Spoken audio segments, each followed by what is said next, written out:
But moving on to the West Coast, Doc Rivers and the Clippers are off to a 7-1 start, blowing out the Trailblazers last night. Doc has been stressing the importance to his team to get off to a good start this year. And here's why. They ate the Warriors' dust last season, and now with the Warriors trying to get started with their new team, I think he wants the Warriors to eat some of their dust this year. Portland coach Terry Stotts said this is the best team that they've played this year. It's not even close. Tracy, are you surprised about the Clippers' start? Yeah, I am. But in the beginning of the season, as you know, you do have a handful of teams that really gels together from out the gates of a starting of an NBA season. They happen to be one of those teams. I don't think they will keep this pace up because I think Golden State, I think Portland would get it together in San Antonio. Those guys are really not playing their best basketball. Clippers are playing their best basketball at this moment, They're right? the best team in the NBA. Yes, right now. Whether they sustain that, who knows? But I like the way they're playing. I just don't know if they can compete with these other teams with this roster. I think their team continuity is there. You know, the chemistry is there. You know where DeAndre is going to be. You know where JJ is going to be. You know what Jamal is going to do. You add depth to the bench. You rest in Paul Pierce. You have all those components, and then you have the floor general and Chris Paul healthy. They're ready. They've been waiting for this moment, and it's about getting off to a good start and carrying that momentum, you know, throughout the season. So the Clippers are having a good week. You know who's not having a good week? John Wall. He has been in a cranky mood lately.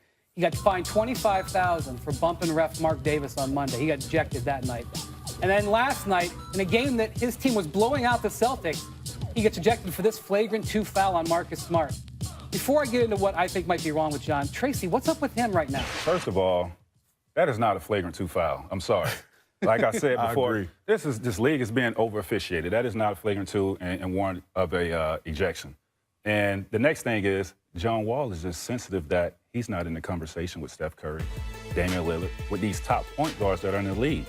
You were up 20 points in this game when you committed that right there. Who does that? That's just frustration of not getting the respect that you think you deserve as one of the top point guards in this league. You know, so what I think here, look, he is not only not getting the respect, guys, he's not getting the cash. He's a little bit frustrated that he signed his contract before a lot of these other guys did. He's making less money than Reggie Jackson in Detroit, which bothers him. He doesn't have a shoe deal. His shoe deal ran out. He doesn't have the Adidas deal like Damian Lillard had. Doesn't have Under Armour like Steph Curry. Doesn't have Nike like Kyrie Irving. He's kind of like, what about me, man? I think his health is key, and he shows that, you know, this season that he's healthy. I know he set out a game or two, but he's healthy. And he needs to just go out there and perform at a high level. I think Ernie Grunfeld would do his job in taking care of him and rewarding him at the end of the season. Yeah, it's going to be interesting to watch that. The jump is going to continue after this break, and we'll talk about James Harden's hot start and whether his numbers are fool's gold under new head coach Mike D'Antoni. Maybe he's doing what Steph and Kawhi do. Check this out from Tom Haberstroh. Pull up tapes of Michael Jordan in the 90s, and nearly every time Jordan releases the ball, a camera bulb flashes and covers the screen in a purplish-white film. This is what professional photographers call a whiteout. It's one of the many reasons why trainer Tim Grover believes that pros shoot worse in games versus practice. Flash photography can be crazy distracting, but it can also be incredibly helpful in training the brain, if that's what you choose to do, like Jordan did. Strobe lights blind the eyes rapidly and momentarily, omitting visual data and training the brain to solve for X. Able to figure out what's happening with less information? That split-second advantage makes a world of difference. Steph Curry used it to improve his neuromuscular efficiency, going from 286 three-pointers in 2015 to 402 in 2016, and the first unanimous MVP in league history. Now Kawhi Leonard is using it to improve his ball handling, brain training to enhance his shot creation and isolation skills.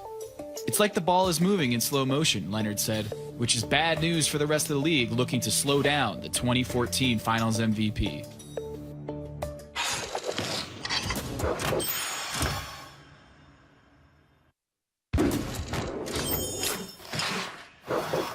Tonight, as a surprise and token of appreciation, we would like to invite Robert Misery from Cause of War to the court to help us present it with his new service dog, Murphy.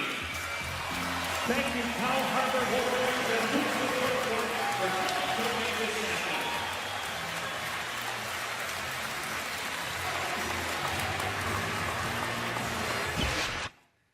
Who doesn't love a man and his dog? That's a nice gesture. Beautiful moment. If you, Welcome back to The Jump. I'm Brian Winters, in for Rachel Nichols, here with T-Mac and Tough Juice. James Harden posted an absurd triple-double last night. 24 points, 15 assists, and 12 rebounds in a win over the Spurs. Yesterday, we learned that Harden thinks he's the best player in the game. Tracy, you put up some pretty ridiculous numbers on some bad teams every now and then. You think Harden's numbers are fool's gold? You also play for some good teams. I just want to know that occasionally you played on some not so good ones. I think him scoring and averaging 30 points is not fool's gold, but 15 assists, I think that's a little bit of fool's gold. Being that D'Antoni's system is tailor-made for, a guy that handles the ball 90% of the time, open up with shooters out there on the perimeter. It helps when you have guys like Ryan Anderson and Eric Gordon knocking down 48% of their threes. But James Harden is a great player, great scorer, and I don't know if 30, 15, and 8 rebounds can be, what he does. Ron, you'd have gotten a max contract if you played for Mike D'Antoni. You'd have put up some numbers. For sure. I think his player usage is off the charts right now, and what he's doing is, he's playing the point guard position because Beverly was hurt earlier on, and he's just maximizing that, and he's doing everything. He's scoring. He got the lime green light. He's, getting the assists. He got shooters around him, and he's maximizing that. The lime green light. I love that. Well, offensively, there's really not too many guys in our league better than him offensively. The thing about it is that, D'Antoni and Harden bring some baggage into this, right? Because we know that guys put up numbers. Absolutely. When they play for D'Antoni. We also know that when the chips are down, Harden's not been able to get the stops on the defensive end. So we can all get excited and look at these numbers and be like, wow, wow, wow. But will it matter when it gets serious? That's the thing. Yes, the numbers are inflated, but when it really counts, when they play against some of these great teams, granted, they played Dallas twice and, a couple other teams that are not as good as a Golden State, San Antonio, and the Clippers. Let's see as we get, late in the latter part of the year and these guys continue to play this way. But, if he puts up these numbers and these guys are shooting the ball this way, they're a tough team to beat. I'm just happy to see him in a good place after last season, not finishing the way he started, not making any of the all-NBA teams and coming back with this fuel to, get them over the hump. Yeah, let's take a moment to talk about their competition last night. Last year the Spurs won 39 consecutive home games. They didn't lose until April when the Warriors beat them down there. They're 1-3 at home now. They've lost 3 in a row on their home court. Caron, you worried at all about San Antonio? No, I'm not. They got a culture that's, that's parallel to what we see in the New England Patriots in football. And, they're going to continue to move forward. I think, not having Tim Duncan in there is a transition on the fly that they're going through. But Kawhi Leonard, working out with Kobe this summer, being the go-to guy now, Manu Ginobili, all those guys, they're going to figure it out. They haven't been healthy. Danny Green's just coming back. Yeah, his first game last Tony night. Parker is out. And even when he was in, he didn't look like he was healthy. He was moving slow.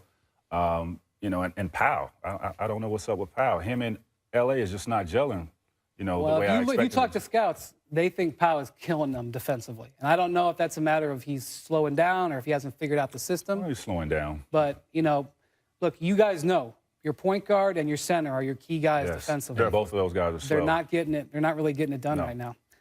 Speaking of big men, last night, Harrison Barnes and Andrew Bogut returned to Oracle Arena for the first time since leaving the Warriors to go to the Mavs. Before the game, Bogut was asked by USA Today about rumors his injuries got him shipped out of town. Here's what Bogut had to say. This league is so two-faced. Everybody is so fake.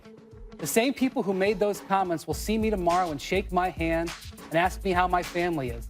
This league is full of people who are full of boop and shallow.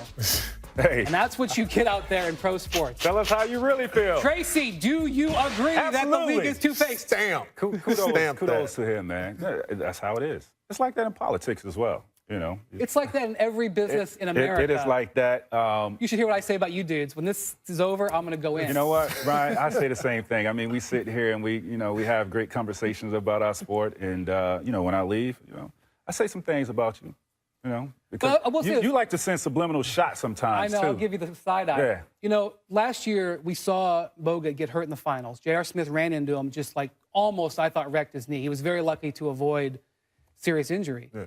There were people in the Warriors organization whispering, like, That happens, can he play? Can he come back and play? Should he have come back and played during the finals? I think if he was able to, he would be out there. That's what I would think, because too. he was a huge part of what they was doing, and plus him being the anchor defensively in the middle, they needed him out there. Unfortunately, he wasn't able to play, and you saw that, and, you know, now he's expressing himself. I question the guy's integrity and his mindset when he's on a bad team. But when he's on a championship. In the finals. Right. Yeah. When he's on a championship, you know, team, there's no way. Either of you guys feel like this in your careers where, you know, maybe somebody really important was like saying one thing to your face and saying another thing behind your It back? happens.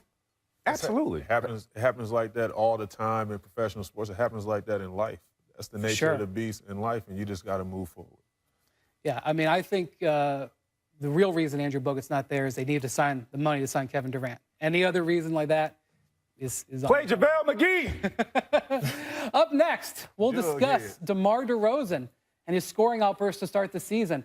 But first, a very special edition of Distant Replay from the year 1999. The Lakers are trying to get out and break now, but the wrong people are shooting. I wouldn't want Fisher necessarily to take that shot that fast. Oh, and there's a swing by O'Neal, and they got a brouhaha on the floor. Somebody swung, but we'll have to see who.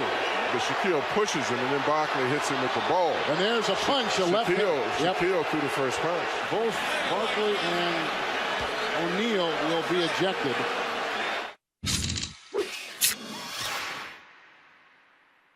Hey, DeMar DeRozan dropped 37 in a win over the Thunder last night. DeRozan currently leads the league in scoring at just over 34 a game. Whoa. Tracy, do we need to start paying more attention to the old DDR? Other teams need to start paying attention to him because he's dropping buckets. I mean, the guy's playing with the utmost confidence. I think he's probably had one game less than 30 points this season. Just got paid, too, like not taking his foot off the gas. And that's what I love about this guy because he's not satisfied. He's re-signed back with the Raptors to keep their core group together. So I'm excited that he's playing well, and we'll see what's going to happen in the near future. I love what I'm seeing from him. I think he carried that momentum right from the USA team, and he just brought that right into the season, and he haven't missed a beat. And a lot of guys, typically, when they play on the USA team, they carry that momentum over into the season. So I want to look at a play from last night. Now, we know DeMar grew up here in L.A., Kobe fan. Now tell me this isn't Kobe. He's like, backing out. We need a basket. Get out of my way. Yeah. Get out of my way. Now watch his shot. How about that? How about low? Oh, look at that. Glass, though. Now, I don't know if he called glass, but it went in. But that's like he loves Kobe. And like he's making shots in mid-range right now. He's telling his teammates to get the heck out of the way. Get this. He's playing Kobe ball. Get this. He's averaging 34 points and has only taken 12 threes. Only made 2 threes this year. That's crazy. That's getting buckets. That's No old school. roof so you can see me shine. Yeah. Meek Mill. He reminds me of you, though. He got to add that deep ball. I had the deep ball a little bit. All day. Well, he grew up idolizing Tracy, or he grew up idolizing Kobe, but I'll bet he's got a little Tracy in his Got a little game. something. I see the little hezzy. He got a good sense. He better. All right, it's time for Make or Miss. And first up, we got Make and some clapbacks. Dr. Robert Clapper said of Dirk Nowitzki's injury, the key to his right Achilles injury is that despite help from his German treater, what's a German treater? He can't escape the fact that he's 38. How about Dirk's clapback? Ha! You figured that one out all by yourself? Very impressive. He got his license from Auburndale High School. Caron, I love it, man. you like that? I love it, man. Dirk finally talking back. I love it. I mean, that hair. Forget about who's doing that. Who's doing that hair? That's old school Dirk right there. That's look like 20-year-old Dirk right there. Maybe 17-year-old. I look like Ellen right there. Wow. Miss, respect. A couple of good blocks from the league last night. First, we got Russ Westbrook on Corey Joseph. Yikes. Then Miles Turner turns away, and I mean turns away Robert Covington. Matt, which was more disrespectful? Man, look, yeah, both of them were disrespectful, but I got to go with Miles Turner on now, blocking the alley-oop, and he's falling Young down. fella. Get some of that, Covington. I mean, Russ just blocked it and that was just, I don't know if it went out of bounds or They went. both disrespectful. That went down the block, around the corner, and down the hill to the railroad track right I'm just there. surprised somebody from the Pacers was playing defense. Next up, a make leadership. This is leadership. Luke Walton guarded some of his bigs in practice yesterday, and he got bullied. Caron, should he be thinking twice about defending his big guys? You know what? I think he's trying to get a feel on what they need to work on and, their strengths of the game. And what better way to get out there this, though. Keep the tendencies out. If you don't score on your coach, can he void your contract? Huh? If you can't score on your head coach, can he void your contract? He was in the league a couple years ago, wasn't that? Hey, what do you guys think about the Lakers so far? They're doing better than Playing hard, man. Luke is doing a great job of coaching these guys. He's doing a great job of flopping. That's what. Big ups to my man Swaggy P. He's balling right now. Getting it done on defense. All right, miss. Joakim Noah down in the post last night. Puts up the baby hook and gets nothing but backboard. Guys, should we even bother defending him? Guys?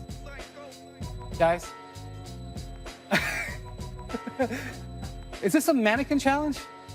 Oh, I see. I think that they're referring to Joakim Noah in such a way there. Oh, yeah. I'm back. Yeah. Hey, man, that's just one of those things where, your big fella is, working his butt off on the defensive end, getting some rebounds. We're just gifting one. See what he can do with it. $72 million, 4 years. What happened? I don't know what happened. I like Noah, man. I love what he, represents on and off the court, man. He'll figure it out. Make bloopers here. We got Raps Thunder, Andre Roberson. He's on the break. He's going to have a highlight play. And then he falls on the cameraman. See, Bad to worse. I think slipping on the cameraman is more embarrassing than just missing that right there because he almost twisted his ankle right there. Now, I know you guys have had a chance for I'm going to get on SportsCenter and then, This happened to the best of us. You miss a dunk and, you slip. It all goes wrong on that one play right there. Yeah, not good. Well, don't worry, you guys. Don't you worry. Did we just complete the mannequin challenge on the jump? Is back tomorrow with an exclusive look at the Cavs trip to the White House. We'll see you then.